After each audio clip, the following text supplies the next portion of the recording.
Hello, good evening. Welcome to another episode of Brett's Old-Time Radio Show. Welcome to my home here in beautiful Lyme Bay. I do hope that your week is going well. It's been a busy one for us and even more exciting. And I don't want you to get really excited about this, but Thursday, literally 2 days away, my birthday. Yeah, I know. So I don't know what I'm doing. I know we're going out for a little bite to eat. I'm hoping we'll be going to my favourite restaurant in the world, which is the Smuggler's Kitchen in Beer. So I would imagine, with it being my birthday, that's where we're going. I don't know, but we've got the family lined up and we're ready to go. So I'm looking forward to that. That'll be fun, won't it? I don't know if you guys are coming. I have no idea because I'm not involved in the plans. However, a huge thank you for joining me once again for our regular late night visit to those dusty studio archives of old-time radio shows right here at my home on the south coast of the United Kingdom. I'm Brett. I'm your host for our Nighttime podcast. Welcome to another episode. I've got Facebook, Instagram and YouTube. They're all called Brett's Old-Time Radio Show. If you could give us a little follow, that would be brilliant. Don't forget, of course, we've got a supporter page at patreon.com/Brett's Old-Time Radio Show. Time now for our latest adventure and mystery from Sherlock Holmes and Dr. Watson. This one is called The Devil's Foot, and it's a bit scary. Kreml Hair Tonic and Kreml Shampoo present the new adventures of Sherlock Holmes, starring Nigel Bruce as Dr. Watson and Tom Conway as Sherlock Holmes.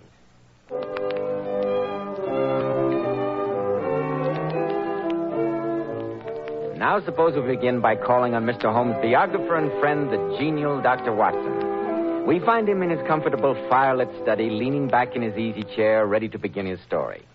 The fire feels good tonight, doesn't it, Dr. Watson? Indeed it does, but sit down, Mr. Bell. Sit down and let's get on with the story. You are in a hurry, aren't you? Well, I suppose I am. As a matter of fact, the adventure I'm going to relate was one of the most gruesome experiences I ever hoped to encounter. Perhaps I'd better not tell it after all. It brings up memories come now, Dr. Watson. You're not going back on us now. You promised last week to tell us, what was the name of the story? The Adventure of the Devil's Foot, or the Cornish Horror. The very thought of it makes my blood run cold. I can hardly wait, Dr. Watson. But first, men, I'd like to remind you about this famous modern trend in hair grooming, which is preferred among top-flight executives and America's most successful men. It's called Kreml Hair Tonic. One of the many reasons Kreml has become such a nationwide favorite is that it never plasters the hair down with sticky goo, which makes your hair and scalp feel so dirty. It never gives hair that old-fashioned, greasy, patent leather look. You see, Kreml is a very highly specialized hair tonic. It contains a unique and utterly different combination of hair grooming ingredients, which is found in no other hair tonic. That's why Kreml keeps unruly hair so neatly in place longer, with such a handsome, healthy-looking luster. What I especially like about Kreml is that after you use it, you can run your hand back over your hair and your hair never feels sticky or dirty. No greasy film comes off on your hand. Yet Kreml hair keeps hair in perfect order throughout the busiest day, always looking so handsome and well-groomed. Kreml, Kreml Hair Tonic. Now, Dr. Watson, how about the Devil's Foot or the Cornish Horror? It was the spring of the year 1897. Holmes's iron constitution had shown some signs of giving way due to a particularly arduous and nerve-wracking winter. In March of that year, Dr. Moore Agar of Harley Street gave positive injunctions that Holmes get out into the country for a protracted rest. Well, the third week in March found us settled in a small cottage near Condado Bay at the further extremity of the Cornish Peninsula. Isn't that rather a bleak country for convalescent, Dr. Watson? Bleak is putting it mildly. I've never known such grim surroundings, but it suited Holmes admirably. He seemed to blossom in that weird and foreboding fog-swept district. Just as natural perverseness, I suppose. Oh, I dare say. Our little whitewashed cottage stood on a grassy headland. From its windows, we looked down upon the whole sinister semicircle of Mounts Bay, that old death trap, with its fringe of black cliffs and surge-swept reefs. In every direction, there were traces of some vanished race which had left as its sole record strange monuments of stone. Holmes spent most of his time pottering round these weird ruins. Everything was going along peacefully until one morning our simple and healthy routine was violently interrupted, and we were precipitated into the middle of a series of gruesome and nerve-shattering events. Quite a surf this morning, eh, Watson? You can see the spray flung up against our windows, and we're a good 100 feet above sea level. I don't think I shall venture out today. Bad weather. Old boy is certainly lashing himself into a fine frenzy. What do you mean, the old boy, Holmes? The devil, Watson. The devil himself. What are you raving about? Didn't I tell you that the natives hereabouts refer to that seething death trap down there as the Devil's Cauldron? They think the old gentleman himself lives there. How unsettling. Yes, a very interesting superstition. You know, Watson, this locality is supposed to have been the last resort of devil worship in England. Oh, really? Well? Many scientists believe that those huge prehistoric monuments of stone were part of a temple given over to the Prince of Darkness. Preposterous. Oh, I don't know. It's as logical as most of the theories that endeavor to explain their existence. The superstition goes on to say that when the devil was finally driven from his temple, he took refuge in the bay down there. Yes, they claim that on stormy nights you can hear his hoofbeats as he races up and down the rocks. Holmes, what are you trying to do? Give me a case of nerves? Hello, what's this? What's this? Someone is running up our path, his cloak flapping about like a giant bat. Why, it's that Tregennis fellow, the one who boards with the vicar. Mortimer Tregennis, eh? I wonder what's happened. Face as white as a sheet. Couldn't look more upset if he'd seen Beelzebub himself. Open the door, Watson. Mr. Holmes, thank heaven I find you at home. The most terrible thing has happened. I can scarcely believe it. Oh, sit down, my dear fellow, sit down. That's better. Now, perhaps you can tell us what has happened. My family, my sister, we were playing cards. Oh, slowly now, take your time. My family, my sister and my two brothers. It's too terrible. Why, just last night I was with them at the house. Tridanic warfare, it's called. All well and happy. We played cards, and now, without warning, I can't believe it. Easy, Tregennis, easy. There's a good fellow. I left them last night. My sister Brenda, my two brothers, Owen and George. What time was that? The clock in the church steeple over at Polo was chiming 10 o'clock as I closed the front door behind me. I'd left them all in the card room, laughing and in good spirits. And? This morning, being an early riser, I was out taking a walk before breakfast when Dr. Richards overtook me in his carriage with the news that he'd been sent for on a most urgent call from Tridanic warfare. Something terrible had happened to my family. I jumped in beside him and he whipped up the horses. And what did you find? Oh, Mr. Holmes, it was terrible, ghastly. My two brothers and my sister, there in the card room just as I'd left them. But what a change. What a ghastly change. Yes? Brenda lay back stone dead in her chair. And my two brothers sat on each side of her, laughing and shouting and singing. The senses stricken clean out of them. And all three of them, my poor dead sister and my two demented brothers, retained upon their faces an expression of ghastly horror, a convulsion of terror. How terrible. Yes. Dr. Richard was so overcome at the sight that he fell fainting into a chair. Anyone else in the house besides your sister and brothers? Only Mrs. Porter, the old housekeeper. I presume it was she who found them this morning. Yes. She always goes through the house in the mornings, airing it out before the family comes down. When she reached the card room, the shock was too much for her. She's had a nervous collapse. We had to put her to bed. Yeah, no wonder. An exceptional case. Most exceptional. That's what we thought. We could find no traces of strangers in or around the house. Nothing was stolen, nothing touched. The vicar believes you are the only one who can solve the case, Mr. Holmes. He insisted I come to you. I shall be only too glad to handle the matter, of course. But first I must ask you a few questions. Anything, Mr. Holmes, anything. To begin with, Mr. Tregennis, why do you live with a vicar, separated from your family? Well, as a matter of fact, we had a slight argument a few years ago about some property it was. But that was all settled long ago. We were on the best of terms. Now, Mr. Tregennis, about last night. Do you recall anything at all that was out of the ordinary? There was one thing that occurs to me. As we sat at the card table, my back was to the window. George was facing me. Suddenly, I saw him look hard over my shoulder out of the window. I turned quickly, and just for a moment, I thought I caught a glimpse of something moving. Man or animal? I don't quite know. My brother said he had the same feeling. It's uncanny, that's what it is. Something came into that room, and that something killed my sister and dashed the light of reason from my brother's mind. Something devilish it was. If that should prove to be the case, I fear I shall be of very little assistance, Mr. Tregennis. But short of wrestling with his satanic majesty, I think perhaps we can solve your problem. Come, Watson. We'd best go down to Tredanic Water at once.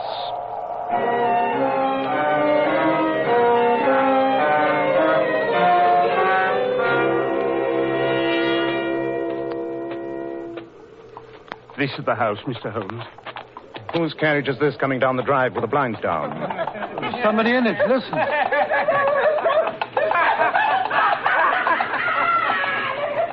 My brothers. My poor brothers. It's Dr. Richard's carriage. He's taking them to Helston Asylum. It's too awful. My poor brother. Easy, Tregennis, easy. Pull yourself together. I'll do my best. Good man. Which are the windows of the card room? This one here. Oh, look out, Holmes. You've upset the watering can. Dear, how clumsy of me. Sorry, Tregennis. I'm afraid I've drenched your boots. No matter, Mr. Holmes, no matter. Shall we go in? Yes. I've seen all I need to see out here. This way. The card room is over here. Do you notice anything, Watson? No, I can't say that I do. This is the card room. I see the window's still open. The housekeeper left it that way, I presume? Yes, she says it was locked on the inside when she came in. Quite so. I think we may close it now. Well, I'll do it, Holmes. No, let me. Candles quite gutted out. Yes, cards still on the table. They had not risen from their chairs, I take it, and you left at 10. That sets the hour of death at some time before 11. Fire burned out. Why a fire? Had they always a fire in this small room on a spring evening? It was cold and damp last night, Mr. Holmes. The fire was lit shortly after my arrival. I see. Well, that seems to be about all. No disturbance of any kind. Strange. Oh, come along, Holmes. Come along. The room gives me the jumps. There's something about the atmosphere, as though death was still hovering in the air. I wonder. Come, Watson. We will return to our cottage. Should anything occur to me, Mr. Tregennis, I shall communicate with you.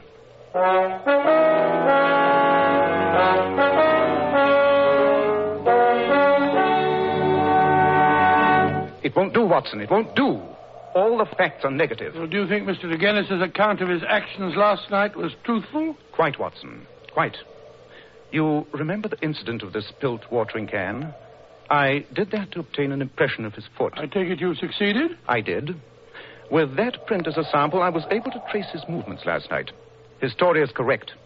He left the house at about 10, went straight back to the vicarage and did not return. Nor did anyone else enter or leave that house. Then it must have been the man or animal they thought they saw in the bushes.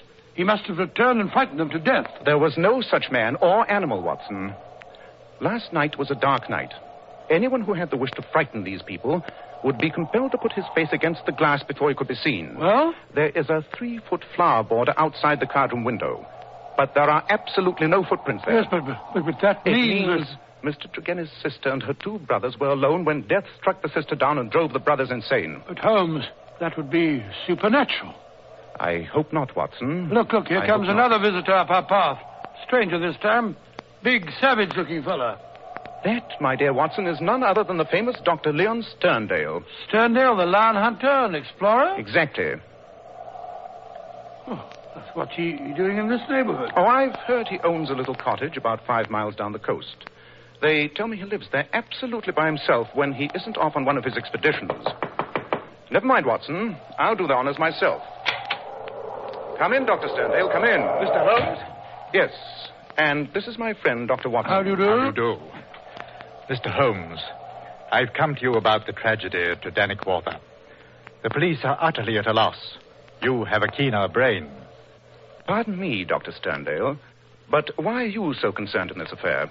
Well, you see, during my many residences in this locality, I've come to know the family of Tregennis very well. I see. Their horrible fate has been a great shock to me, Mr. Holmes. I'm so sorry. As a matter of fact, I was on my way to Africa. I got as far as Plymouth when the news reached me this morning. I came straight back to help in the inquiry. But that would make you lose your ship. One sailed for Africa this afternoon, if I'm not mistaken. I can take the next. When did you last see the Tregennis family, Dr. Sterndale? I saw Brenda, Miss Tregennis, 3 days ago, just as I was leaving for Plymouth. Oh. So you have been in Plymouth for the last 3 days? Yes, in Plymouth. But how did you get the news so quickly? Surely the Plymouth papers didn't carry an account of the matter in this morning's edition? I received a telegram. Telegram? Might I ask from whom? You're very inquisitive, Mr. Holmes. It is my business, Dr. Sterndale. Very well. The telegram was sent by the vicar, Mr. Roundcay. I see. And now, Mr. Holmes, have you reached any conclusions? Conclusions? No. That would be a trifle premature. But I have every hope of bringing this matter to a satisfactory termination. Satisfactory to me, that is. Would you mind telling me if your suspicions point in any particular direction? I do not feel that this is the moment to answer that question, Dr. Sterndale. And I see that I've been wasting my time. I need not prolong this visit. Good afternoon, gentlemen. Close-mouthed fellow, Dr. Sterndale, isn't he, Holmes? He told me more than he realized, Watson. But he knows even more. How could he if he was in Plymouth? But was he, Watson? That statement is something for us to look into.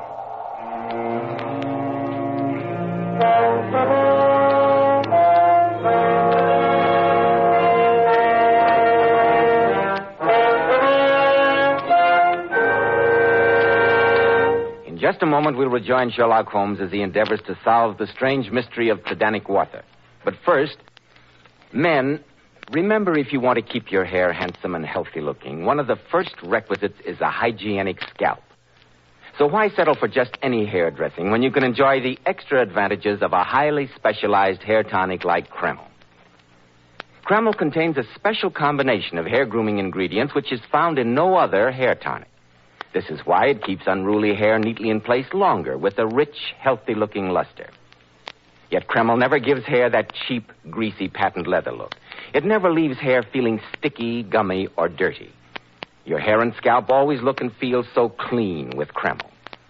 And if your hair is so dry it breaks and falls when you comb it, start using Kreml at once.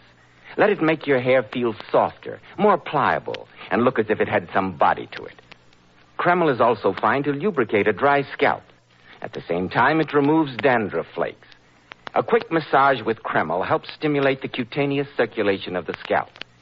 Notice how alive, how invigorated your scalp feels. So for better groomed hair, a more hygienic scalp, change to Kreml at once. Buy a bottle of Kreml at any drug counter.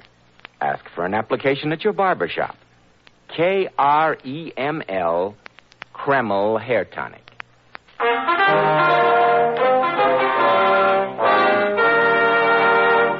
I say, Holmes, must you go on smoking that foul pipe? The atmosphere's so thick I can hardly see across the room as it is. Oh, dear, I feel depressed. Who knows what evil thing is stalking abroad in this neighborhood? Light the lamp, Watson. It's the gathering twilight that makes it gloomy. Rubbish. Look here, Holmes, what about that Dr. Sterndale? Do you think he did it? No, Watson. I've been in communication with his Plymouth hotel. His story was correct. He had been there for the past 3 days, and he did receive a telegram from the vicar this morning. Oh, and he couldn't possibly have had anything to do with the Tregennis tragedy last night. Quite. I didn't think he had a connection with the tragedy. But there is a connection with... Now what? Mr. Holmes! Oh, Mr. Holmes! Open the door, Watson. Ah, my dear vicar, come in, come in. Dear me, you look as though you'd seen a ghost. It's tracked him down. The curse of the family. He's dead. Dead with that same look of terror on his face. Who's dead? Mortimer Tregennis, in his study at the vicarage. Great Scott. My servant found him there, sitting beside his table, his face turned toward the window, and distorted with that same convulsion of fear that marked the features of his sister. Oh, my poor parish. Satan himself is loose among us. We are devil-ridden, Mr. Holmes. Devil-ridden.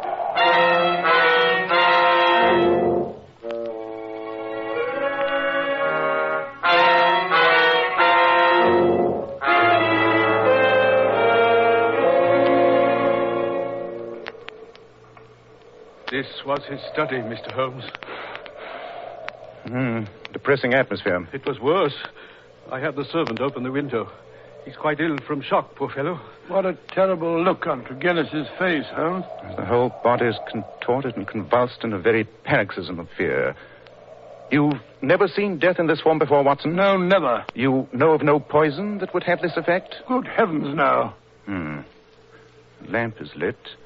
It's burning over an hour. Notes the oil consumed. Yet darkness has just set in.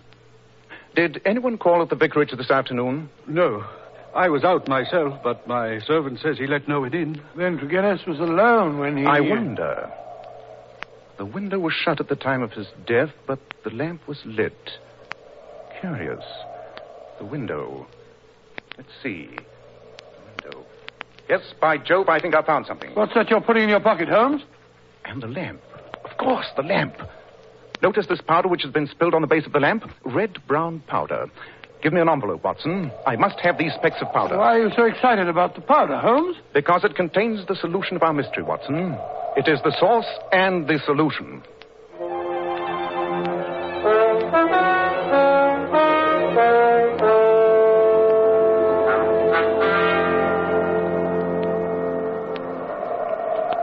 Holmes, you haven't touched your supper. What a foul night.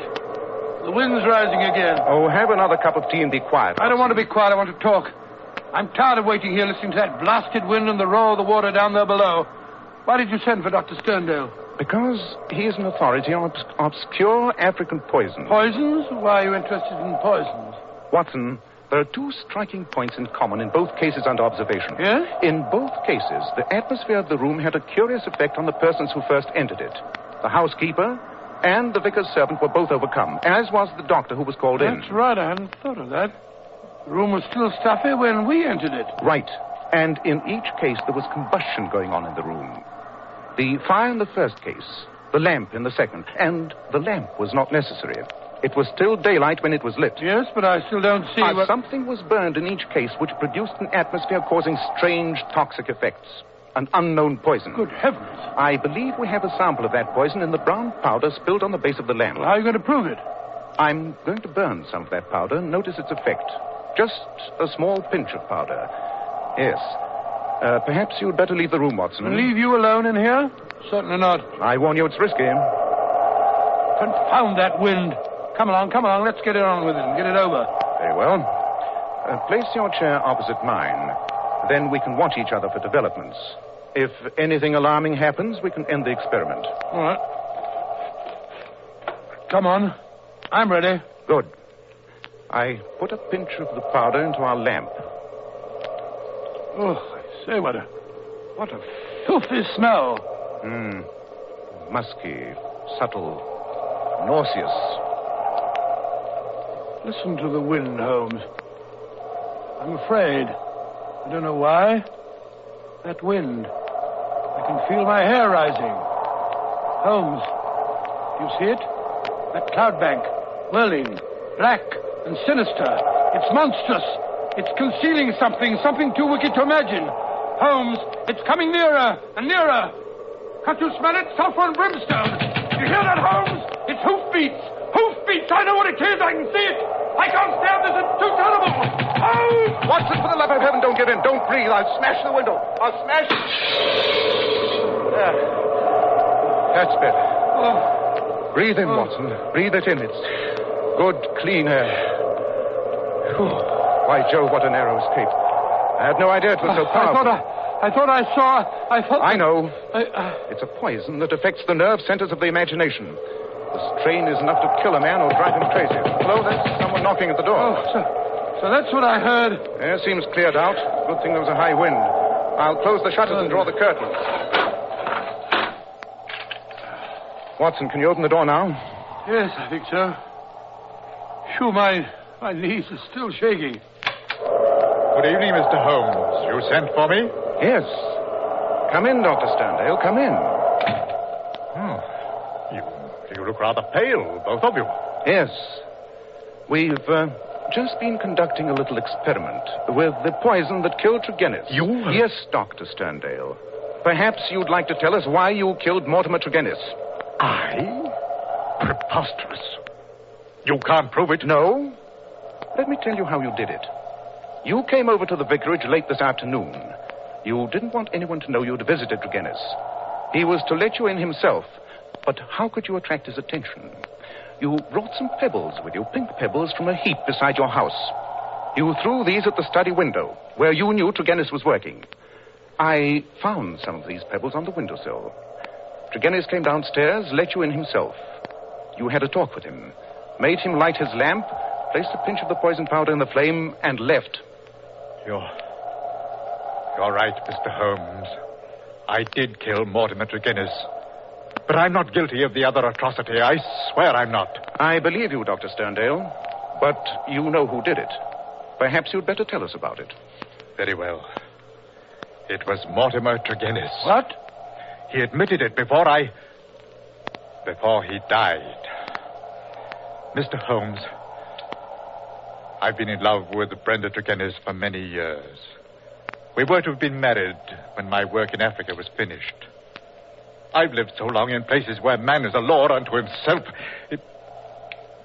He killed Brenda in cold blood. He killed her. I have nothing else to live for. By heaven, I'd do it again. How did Mortimer Tregennis get hold of the poison? It was something unusual, almost unknown. Yes, it was powdered pes diable. Pes diable? Devil's foot, eh? Yes, a root found in Africa. Shaped like a foot, half human, half goat-like. I have the only specimen in England. And you showed it to Tregennis? Yes, he came over the other afternoon when I was packing. He was interested in my African curiosities, particularly this powder. How he took it, I can't say. I thought no more of the matter until I had received the vicar's telegram and learned how they died. I returned at once. Looking into the tragedy, I was convinced Mortimer Tregennis was the murderer, that he'd done it to gain control of the family fortune. There was the crime, but what was to be his punishment? What jury would believe such a fantastic story? No, I decided to take the law into my own hands. Perhaps if you ever loved anyone, you'll know how I felt. Dr. Sterndale, what were your plans when you set out for Plymouth? I had intended to bury myself in Central Africa. My work is only half finished. Go and finish the other half, Dr. Sterndale. I do not feel called upon to prevent you.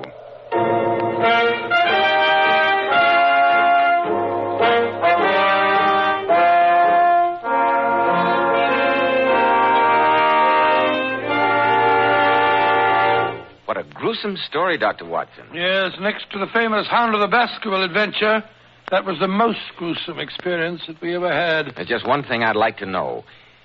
What did you think you saw in that cloud of smoke? Mr. Bell, you will have to believe me when I tell you it was too horrible to mention. Just to think of it is enough to make my blood run cold. Ladies and gentlemen, in a moment, Dr. Watson will be back to tell us about next week's story. Girls, Powers models are famous for their beauty and charm. And one of their most outstanding characteristics is their glorious, shining, bright hair. Now, here's how they keep it so shining. Powers models use Kreml shampoo.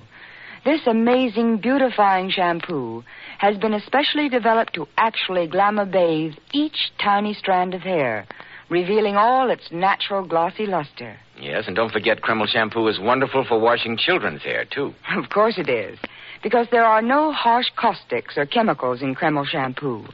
And its luxurious active foam thoroughly cleanses scalp and hair of all loose dandruff as well as the dirt. Girls, if you could only see how Powers model's hair fairly radiates natural glossy highlights, I'm sure you'd want to try Kreml shampoo right away. You can get a bottle at any drug counter. Kreml, Kreml shampoo. Now, Dr. Watson, what about next week? Well, now, let me see. Next week, I think I'll tell you about the adventure of the unfortunate brides. Well, sounds intriguing, Dr. Watson. It was, Mr. Bell. It was indeed. Intriguing. It concerned a honeymoon in Scotland and a bridegroom who turned out to be a cold-blooded and ruthless killer.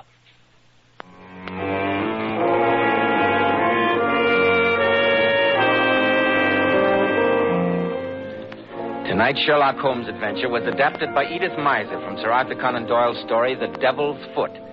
Nigel Bruce appeared by permission of California Pictures. Tom Conway through the courtesy of Eagle Lion Pictures. The Sherlock Holmes series is produced by Tom McKnight.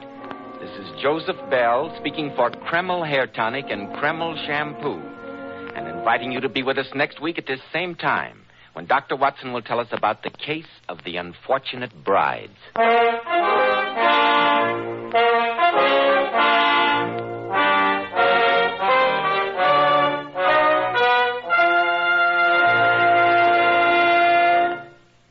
This is ABC, the American Broadcasting Company.